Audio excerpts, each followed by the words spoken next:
Hello aspirants, कैसे हैं आप सब। उम्मीद करती हूँ अच्छे ही होंगे। जैसा कि आप और हम ये बहुत ही भली भांति जानते हैं कि सामान्य ज्ञान हर परीक्षा की दृष्टिकोण से सबसे महत्वपूर्ण विषय है, जिसकी तैयारी के बिना हर एग्ज़ाम की तैयारी अधूरी है। अतः सभी आने वाली परीक्षाओं को मद्देनज़र रखते हुए हम सामान्य ज्ञान के सभी टॉपिक्स के सभी चुनिंदा क्वेश्चंस जो कि बार बार परीक्षाओं में पूछे जाते हैं, उन क्वेश्चंस को संपूर्ण जानकारी के साथ आज इस वीडियो में पढ़ने वाले हैं। तो चलिए वीडियो शुरू करते हैं। और हमारा पहला अति महत्वपूर्ण और धमाकेदार सवाल है कि किस देश को निप्पॉन यानी उगते सूरज की भूमि के नाम से भी जाना जाता है। तो चलिए दिए गए ऑप्शंस पर एक नज़र डालते हैं और इन ऑप्शंस में सही जवाब होगा ऑप्शन ए यानी जापान। जी बिल्कुल, जापान को ही उगते सूरज की भूमि के नाम से जाना जाता है। और अब हम चलते हैं अपने दूसरे सवाल यानी चंद्रमा का अध्ययन किसे कहते हैं। तो चलिए दिए गए ऑप्शंस पर एक नज़र डालते हैं और इन ऑप्शंस में सही जवाब होगा ऑप्शन बी यानी सेलेनोलॉजी। जी हाँ बिल्कुल, सेलेनोलॉजी को ही चंद्रमा का अध्ययन कहते हैं। और अब हम चलते हैं अपने तीसरे सवाल यानी कि प्रसिद्ध पुस्तक जंगल बुक के लेखक कौन हैं। तो चलिए दिए गए ऑप्शंस पर एक नज़र डालते हैं और इन ऑप्शंस में सही जवाब होगा ऑप्शन सी यानी रुडयार्ड किपलिंग। जी बिल्कुल, रुडयार्ड किपलिंग ही प्रसिद्ध पुस्तक जंगल बुक के लेखक हैं। और अब हम चलते हैं अपने चौथे सवाल यानी कांस्य किस तत्व का मिश्र धातु है। तो चलिए एक बार अपने ऑप्शंस को देख लेते हैं कि वो क्या दिए गए हैं और इन ऑप्शंस में सही जवाब है ऑप्शन डी यानी तांबा और टिन। जी हाँ, कांस्य, तांबा और टिन तत्व का मिश्र धातु है। और अब हम चलते हैं अपने धमाकेदार पांचवें प्रश्न की तरफ यानी विज्ञान की वह शाखा जो पौधों के अध्ययन से संबंधित है।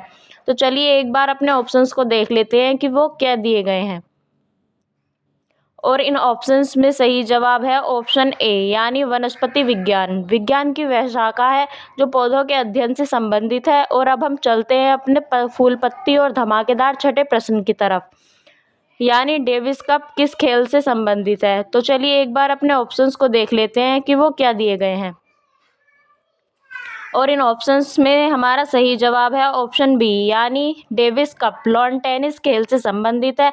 और अब हम चलते हैं अपने सबसे मज़ेदार और बेहतरीन सवाल नंबर 7 की तरफ यानी ईरानी ट्रॉफी किस खेल से संबंधित है। तो चलिए एक बार अपने ऑप्शंस को देख लेते हैं कि वो क्या दिए गए हैं और इन ऑप्शंस में हमारा सही जवाब है ऑप्शन सी यानी आपने बिल्कुल सही सुना है, ईरानी ट्रॉफी क्रिकेट खेल से संबंधित है। और हम चलते हैं अपने सबसे इम्पोर्टेंट सवाल नंबर 8 की तरफ जो सबसे ज़्यादा एग्ज़ाम्स में पूछा जाता है। तो चलिए देखते हैं कि वो क्या दिया गया है।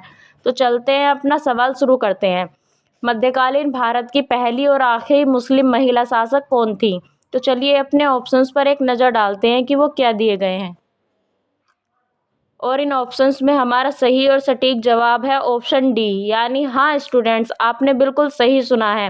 भारत की पहली और आखिरी मुस्लिम महिला शासक कोई और नहीं है, रज़िया सुल्तान है। और अब हम चलते हैं अपने सबसे ही इंटरेस्टेड सवाल की ओर। हाँ स्टूडेंट्स, आपको इस सवाल में बहुत ही इंटरेस्ट आने वाला है। और अब हम चलते हैं सवाल नंबर 9 को शुरू करते हैं कि कंचनजंगा पर्वत भारत के किस राज्य में स्थित है। तो चलिए अपने ऑप्शंस पर एक नज़र डालते हैं कि वो क्या दिए गए हैं और इन ऑप्शंस में हमारा सही और सटीक जवाब है ऑप्शन ए यानी सिक्किम। जी हाँ बिल्कुल, कंचनजंगा पर्वत भारत के सिक्किम राज्य में स्थित है जिसकी ऊंचाई लगभग 8,586 मीटर है। और अब हम चलते हैं अपने सबसे धमाकेदार और इस वीडियो के आखिरी सवाल की तरफ यानी उससे पहले अगर वीडियो अच्छी लगी हो तो वीडियो को लाइक कर दें। स्टूडेंट्स, आप वीडियो को लाइक करना भूल जाते हैं और अगर हमारे चैनल पर नए हो तो चैनल को सब्सक्राइब करें।